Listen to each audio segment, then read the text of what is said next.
I actually have a follow-up question for what you just shared.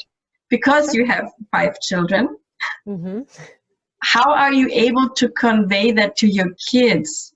Hey, what you're thinking is not who you are. A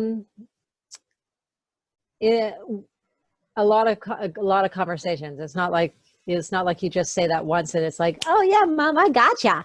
It's pretty much the same thing with it, with everything. It's repetition, repetition, repetition. It's because it kind of works in steps, right? At first you repeat it and they're like, yeah, I know.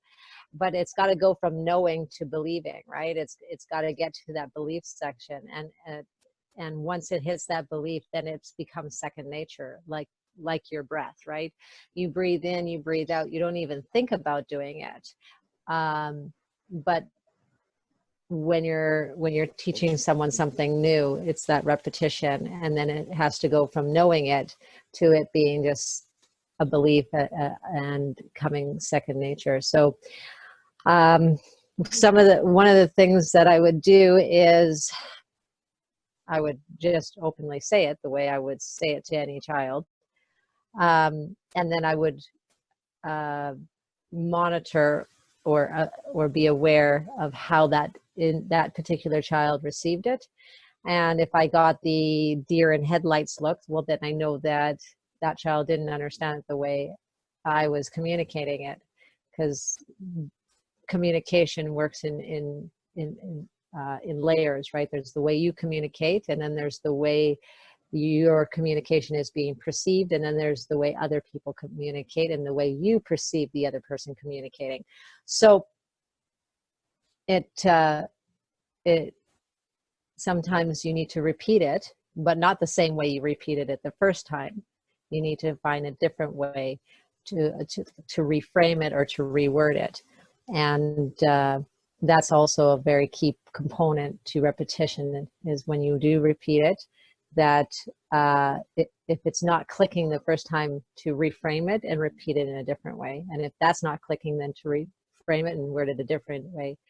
And just keep repeating the same message, but sometimes changing the communication style just slightly can also help for them to get it. But yeah, repetition. Yeah. Thank you. Yeah, no, I agree. It's sometimes for me, I feel it's like lost in translation. I think, am I not clearly speaking what I'm trying to tell you? And it's sometimes, and then the other person tells you back what they heard, and it's like, no, but that's not what I said.